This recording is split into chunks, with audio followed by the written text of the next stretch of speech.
Kelly and Kelly. It's always my favorite podcast when I just get to say a name and here we go. And who knows who's going to answer? I don't know. We'll figure it out. That's what nicknames are for.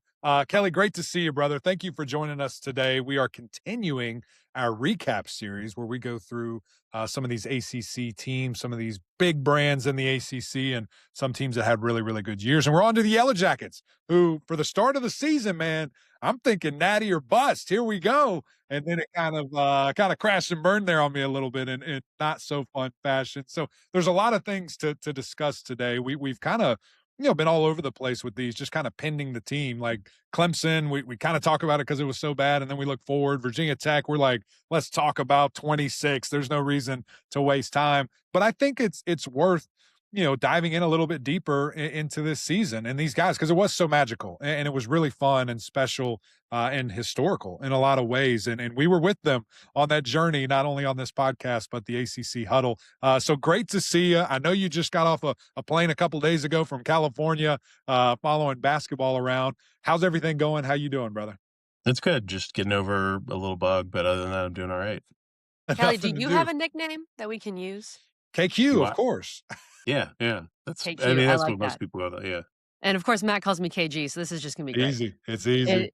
It'll be so confusing either way. Okay, well, Max says, this season was magical in a lot of ways, and I think a lot of it started in Boulder, and obviously it literally started in Boulder, but the comeback and the turnovers in that game and just the belief and Brent Key not looking shaken on the sideline and Haynes King just powering through. And I know I'm taking us way back, but I still think that game was so important for so many reasons. What did you learn about this team in Boulder in that first game? I mean, the thing with Haynes has always been that they kind of believed that in the fourth quarter he would will them to win the game. And that was a game where if they don't turn the ball over, they may have won like 40 to 17 or something. Like they turned the ball over in the first three possessions of the game and spotted them 7 points. They stopped them the two other times. And they were all fluke turnovers, like bad snap and a bad mesh. And the other one was a pick where a guy got bumped off his route and it was a spot throw. And so it looked like Haynes King was playing really badly. And even watching it live, I thought he was. And then you go back and watch it, and it's like, oh, this is what happened. And they believed in him and what he was doing. And then that kind of got them going. And then, as the season unfolded, they had weirder moments, and they should have lost at Wake Forest. And I guess that was week 4, maybe. And they don't throw the flag on the guy jumping off sides. That was a weird game. There was a bunch of controversial calls in that. That was far from the only thing that happened in that one. But it's just they had all their luck went into this first 9 games of the season, and then it just petered out as they went up to NC State. And you kind of felt like even going into the season, when I was looking at handicapping all the games and stuff, the Clemson game was the first one I circled I thought they could lose. The next one that I was concerned about that thought was a bad matchup was NC State, but NC State wasn't playing well at that point going into that game, and then that turned their season around. It was bizarre. And you look at it and, I think there were certainly some lucky plays, but the team just overcame adversity a lot, right? And they just ground and pounded and they wore you down to the fourth quarter, and maybe you stayed into it and then they broke away. I mean, I think of that Duke game where, it was just too much for Duke to overcome, and to go there against that team was really impressive at the time, especially the way that they did it. And you're just thinking, okay, this team's different. This team has overcome things. They're not going to shoot themselves in the foot. They're figuring some things out. And then NC State happens, and you're just like, gosh, like it's brutal, because that was a back and forth game and a great game from Haynes. I mean, he had like 500 yards of total offense in that game. The biggest thing to me was the Pittsburgh game. That was like everything on the table for you. Okay, you got one loss. It's all good. Win this game. Get to Charlotte. Fight for an ACC championship. That was the origin of Code Blue, right? Georgia Tech. That was Code Blue. It's like, oh dear God, what's going to happen in this league? Of Duke, going and winning, the ACC championship. And I mean, it was a routing. It was bad. And we're there. We're live and in person. I'm excited to go celebrate with Coach Key in the locker room. And then it's like 28-0 belt to ass from the jump. And I'm just like, whoa. So how do you explain it? Like, was anything weird leading up to it from, boots on the ground, your kind of view there? Did you know Ingles only sells USDA choice and prime cuts of meat? Maybe it's time to reward yourself. Our butchers cut all our meat fresh in the store every day. Grass-fed, organic, you name it. Not only that, we'll even cut it to order just the way you like it. And we grind meat fresh in the store multiple times a day. It's all in the bag. That's the best meat in town for the best folks in town. Ingles, low prices, love the savings. So it's interesting. That's the point where the conspiracy theorists, tech fans think that Buster Faulkner had started Buster. talking to John No. Summerall and like. No.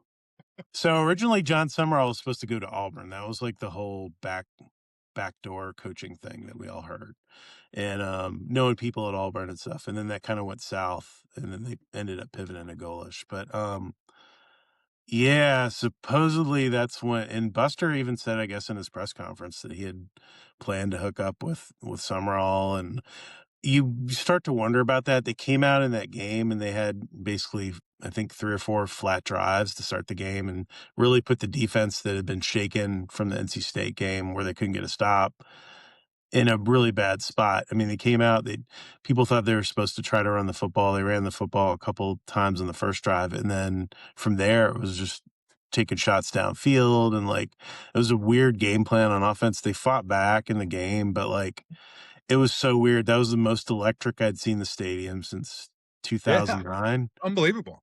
When they played Virginia Tech in 2009, that was the best atmosphere since then. And they just folded. They were giving out these Haynes King is king to hold these signs to hold up when he made a big play in the game. And it felt like the moment was too big for him a little bit too, maybe. And it was so sad because they had everything right in front of them and, just they played well in the second half, but then King throws the pick six in the end zone. Like That's they where were coming that's back. where it was like official because Yeah. they were coming back, and then that happened, and I was like, "Oh my god, this is Like, get me so out of here. bad, so bad." Yeah, I've got PTSD from this game.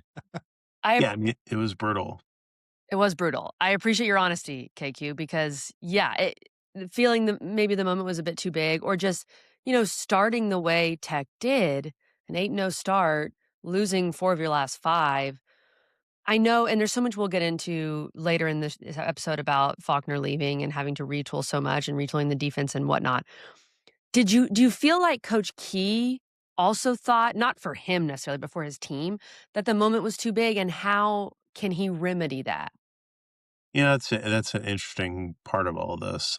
I do think there was a little bit of everyone's heads got kind of big in the moment as they were. I mean, I Which watched happens, Haynes you're every. 8-0. I mean, Yeah, and you've flown so close to the sun. You're like, "We're gonna win no matter what happens." yeah. I remember watching Haynes, right, and um him doing like 1,000 interviews every week and like, we would be doing our media stuff. He'd have to do our media and then go talk to other people and just the amount of like attention he was getting. Yeah. I mean, it was crazy. Sorry. And it was like, every national outlet wanted to talk to him. And then Brent's on all these national talk shows and doing the normal ACC stuff too, but like having to do all these extra it just felt like it was becoming a distraction in some ways. And not to make excuses for them, but the thing the thing I said to Tech fans is if the season plays out differently, say you lose the Wake Forest game and then you finish with 9 wins or going into the bowl game, you feel pretty good about it. But because of the way you started 8-0 and then faltered down the stretch and barely beat Boston College on the road in a terrible game too, um, I guess left a bad taste in everybody's mouth with what was the best season since, 2016 for the Jackets. So it was a weird finish and it was very disappointing, I think, for everyone involved that particularly for Haynes, because he had put so much into it. They couldn't get him over the mountaintop and Amari Harvey and the other group of kind of those core guys that came here when Brent became the head coach. Yeah, I think there's a ton to unpack there, and I certainly want to, give Haynes King his respect and talk about him in just a second here. But looking at it, I think there's a lot of different factors because as we all have kind of danced around the point here, starting 8-0 and being ranked in I mean that's a feat that is hard to do. And it's one of those things where until you do it, you don't really know how to handle it. And I refer back to, my Clemson team in 2011. Now I was redshirted and had nothing to do, but I was on the team and saw, kind of what happened and the complacency and not saying that necessarily happened, but there's just new, you know, dark spots that you don't even know about as a coach until you go through it, right? And not even putting it all on him, but just saying from that aspect that every team is going to be different. Success is different, and how people handle it, whether that is being too cocky, whether that's being scared to mess up, one way or another. There's a time where if you're not used to being that successful and now you are, something different starts happening one way or the other. And so as a coach and moving forward, I'm sure he will have all kinds of solutions and all kinds of ways to, avoid whichever of those couple of things it was that led to, 4 losses in the last, 5 games there. So it is going to be interesting. And I think just how they, move forward. And we talk about all this on our show all the time.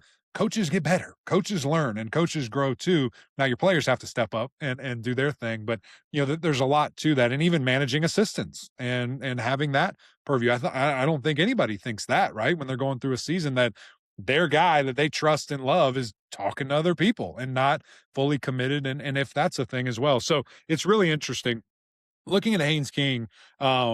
I mean, one of my favorite players I've ever covered. Just the way he plays the game, how gritty he is, like literally cares about nothing but his brothers and his team. Like doesn't care about his body, doesn't care about stats, whatever it takes to win, he's going to do. How was that for you, Kelly, to cover, his time while he was at Georgia Tech, just, as the quarterback and as the face of the Yellow Jackets? It was interesting because we got to see kind of the real transition from him. When he came in, he was, it took him a while to kind of like settle in. He was a guy from Texas. He had all those real setbacks at A&M with injuries and the weird situations with Jimbo and how that whole thing kind of unfolded towards the end there as it was imploding. He was there for that.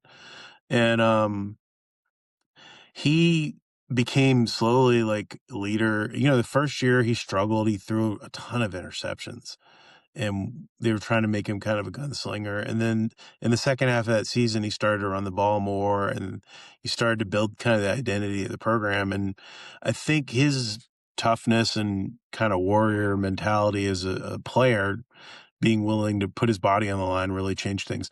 I think, in 24, that was when it really changed, when he messed up his shoulder and couldn't throw the football, but was out playing through that, like, just as basically a running back on the field. I think that the amount of respect that built from everybody on the team, that he was willing to play when he couldn't actually throw the football and just do what needed to be done with the team. He was coming in. Aaron Philo had to come in and throw the football when they needed to throw it downfield. There were games where he could like basically throw a shovel pass and that was it. And he played. They beat Miami like that with the Cam Ward Yeah. in that game. Like, that's the stuff that kind of built up his legend, I guess, with Tech people and with the team. And so as he became more settled into that leadership role and matured, he became one of these guys that everybody loves, and he will hold a really special place in Tech history.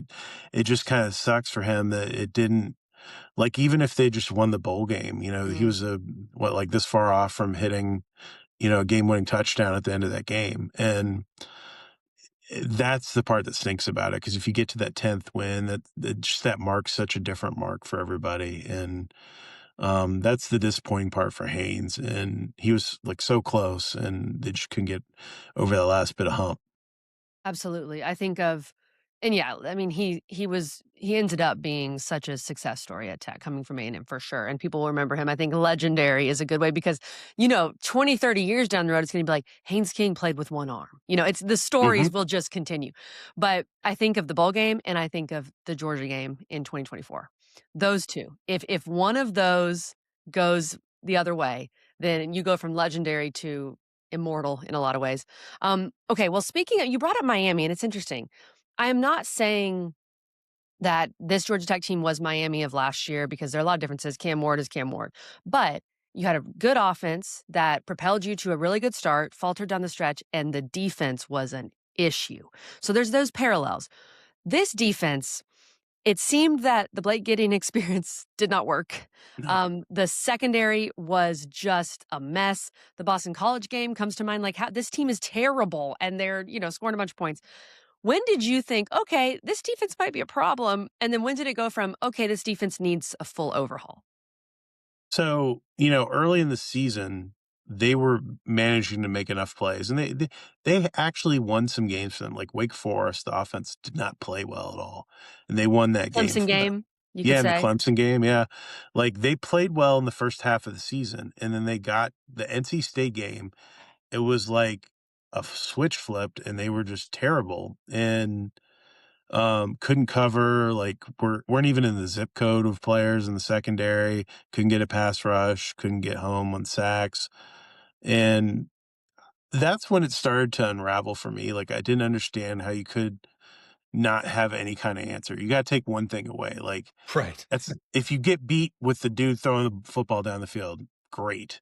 You get take, the backup running back who came in at NC State and killed them, take him away, like one of those 2 things, and just live and die with whatever they're gonna beat you with. Instead, they're getting killed with both, and that's the part that freaked me out probably the most about the defense, watching it live, was just like, "What are you doing? Like, how can you not take one thing away? Like, you're just." And it looked like the guys lost all their confidence in Gideon and what they were doing.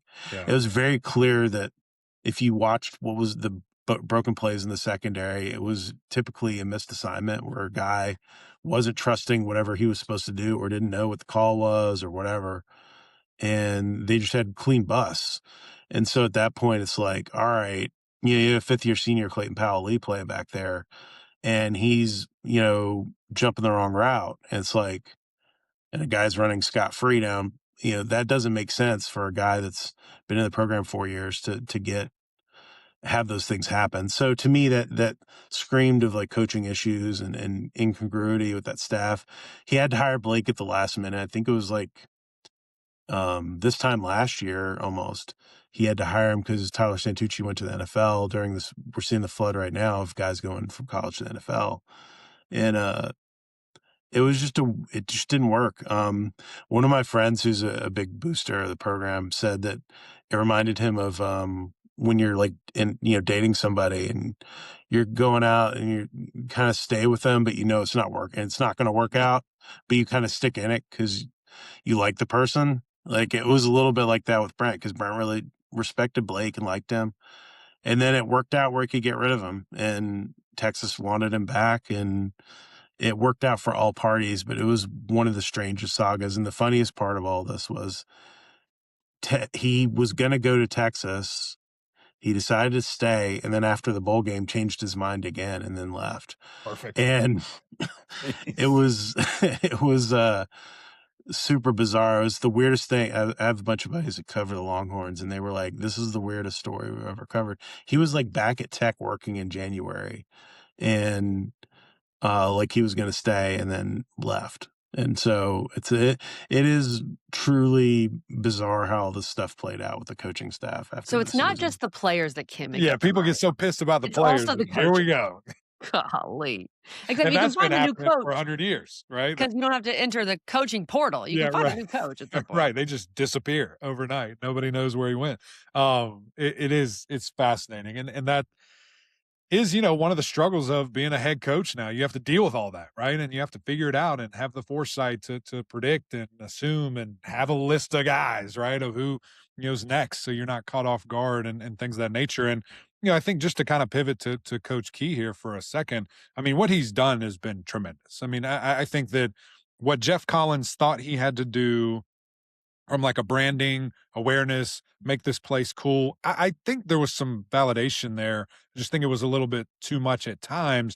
Now you have, this guy coming in, former captain, former really good player, offensive lineman that loves this place, like had plenty of opportunity to leave, especially this cycle, and is fully committed and fully all in. And, I just think the mindset that he has, that he's kind of shifted at this place of, this is going to be a war every time you play us. And when you line up against this Georgia Tech team, you're going to feel it the next day, and you're going to have to prepare a certain way when you play us.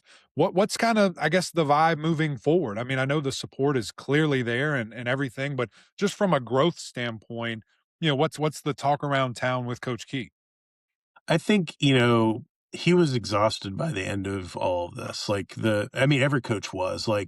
Not only did you have that run of the season starting and them being hyped up and moving up the polls and all that, but then you have all the stuff with the coaching staff and players leaving and having to go into the portal and trying to keep your guys, losing a few, bringing in a bunch of guys, like all of that stuff. He's had massive changes on his staff. I think there's 7 new assistant coaches. You have the entire back office minus 3 guys left, in terms of your recruiting staff and, that the scouting department and all that. Um, it's been a lot. Like he joked about needing to hibernate, during the bowl, and Tech fans kind of went crazy over that after all the portal stuff. But it was true. He needed to go get sleep. And I think now everyone's kind of re-energized. Getting Jason Seymour in as the new defensive coordinator was huge. Jason was here with Jeff, and then was on Brent's staff when he was the interim head coach as the linebackers coach. Jason's a great guy.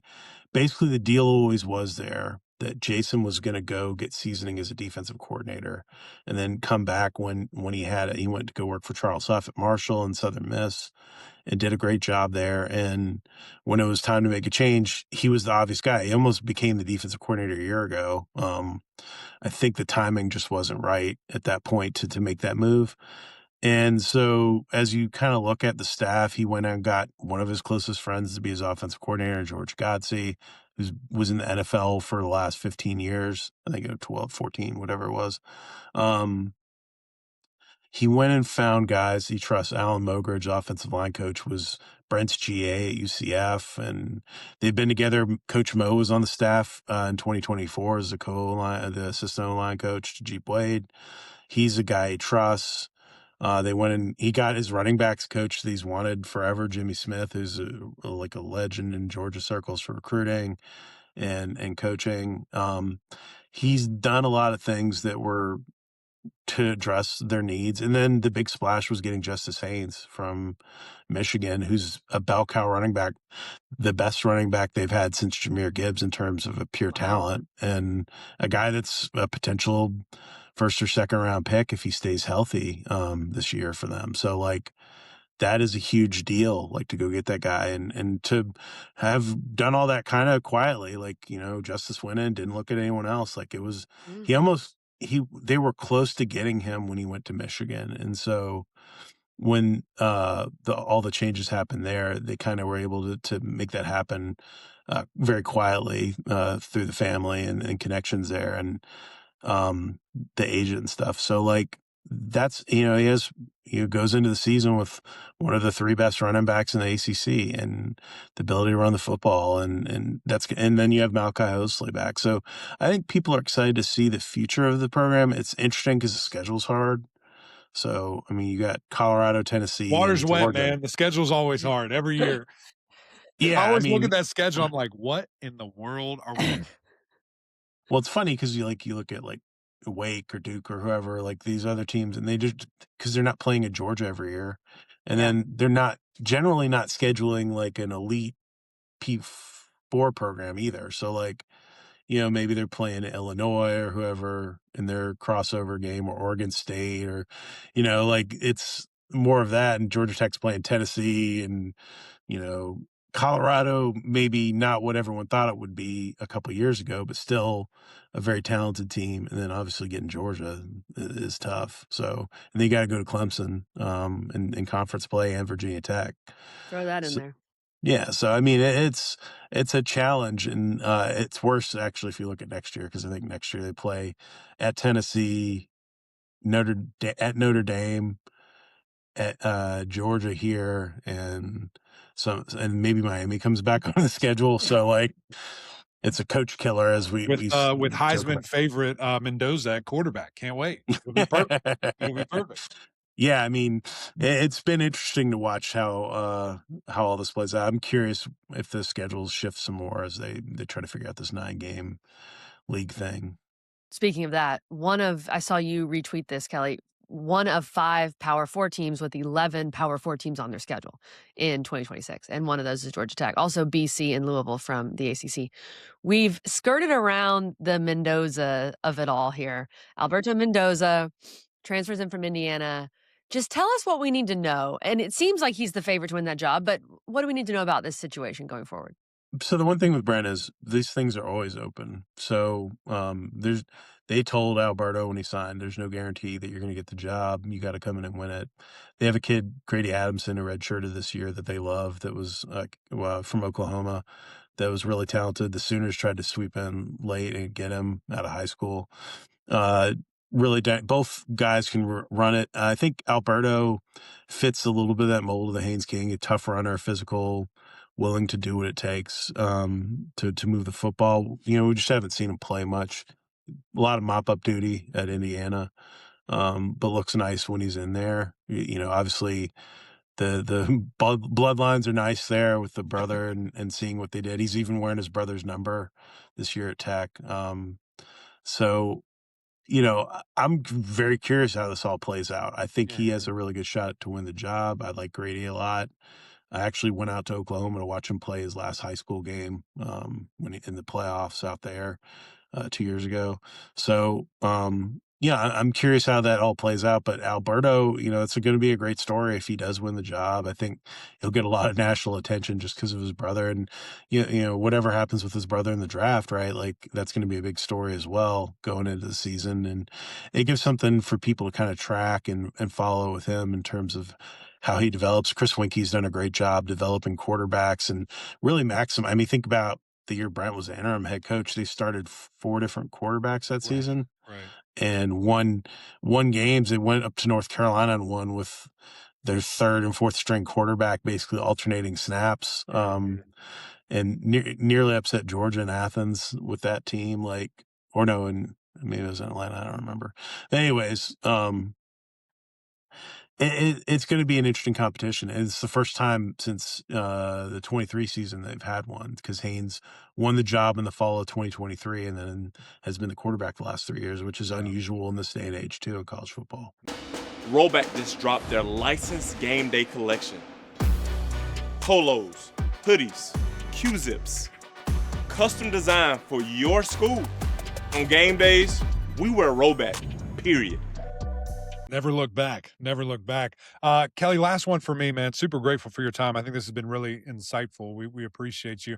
Just some other transfers, some key guys that you think are going to be difference makers. Obviously, this is a new world, right? And roster turnover, retention, like it's all a big deal. We mentioned the quarterback. We mentioned the great running back there in Justice, but I see some big dogs. I see some big offensive linemen, defensive linemen, couple of skill players. Like, if is there one or two other guys, outside of the most important quarterback, running back, that you think will really be impactful and be, key players for Georgia Tech fans to know? I think on the offensive side, Isaiah Furman, the receiver they got from Elon's really going to be productive. He'll replace Isaiah Canyon, big outside receiver, catches everything. They signed 3 really good tight ends that are all very experienced. Gavin Harris is more of like kind of an H-back pass catcher. Chris Carbo from Dartmouth, who does a little of everything. And then Spencer Mermans, who's just a man mover. Like, he's basically another offensive lineman out there from Yale to follow what they did with Jackson Hawes a few years ago. Those guys, I think, on offense will be huge difference makers. Defensively, when you kind of look at it, the 2 big tackles they brought in, Tafik from Colorado, and then Vincent Carroll Jackson from UConn will be big. They have a ton of defensive edge rusher guys they brought in via the portal, plus all the ones that are returning. They're going to somehow manage to get a pass rush finally on the edges between all those guys. There's so many dudes now. They have like 16 defensive end edge guys or something. It's like a crazy number. It might be 12, but it's a lot that have all played games. And so I think that's going to make a huge difference as well. The big other one is Jonas Duclona from USF, the corner that really helps settle that down. They brought him in Bakwe from Alabama. Those two guys will play corner along with the guys who've had. That was a position that struggled quite a bit at times, especially after Mari Harvey got hurt this year. I think those are the areas where they kind of made big strides and improvements, and where you will see some differences, I think, year over year. We appreciate your time. We appreciate having another Kelly. It's always good. Find him, Jackets Online. Always great stuff there. I saw in your mailbag you did recently about, someone asked, is 10-2 more likely in 2026 or 6-6? And you were like, well, 10 wins don't happen all the time. How on earth can we set expectations for Georgia Tech here on February 11th? And can you attempt to do that for us? You know, I think if you can get to 8 wins, that's a really with the schedule you have, I think that's a really good season. I think anything beyond that's gravy. I think if you don't go to a bowl game, that's a setback.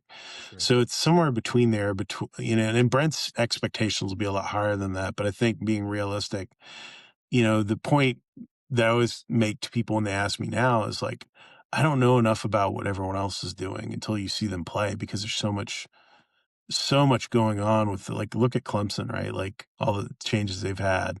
Like, what is Clemson going to be when you face them later in the season? Or what is, I kind of know what Stanford is early in the season, but Tennessee, they just blew up their whole defensive staff, brought in a ton of dudes. Like, what is Colorado? They're constantly in flux. What are those games? Virginia Tech look like? Like, that's Sure. a huge Yeah. question for all of us. Yeah. Yeah, I mean, he's a good coach. Like, how quickly does it take? Everyone I've talked to thinks it'll take a year or two for him to really get it going. But like, how quickly can he have success there? Those are the questions that you wonder about as you start to look at the schedule and break this down. And it just is tough when you play Georgia and you're playing Tennessee. Like, those are tough games. Colorado's certainly not. It's not like playing, UMass or something. Like, Sure. there's a big difference, right? Like, Yeah. so when you play those games instead of, one of the lower G5, G6 teams, that makes a huge difference too. So that's where it gets a little hard for me. They're a little overscheduled right now for these 2 years, and that's going to be tough. It will be, but it'll be fun to see it. And Coach Key he's one of the best, man. He's got it going on. We'll see if the players can match that intensity. We'll see if the consistency can ride out. Kelly, thank you for your time, man. This was really, really fun. Again, as I mentioned, very insightful. Grateful for your time, buddy. Great to see you. Yeah, it's great to see y'all too. Be good.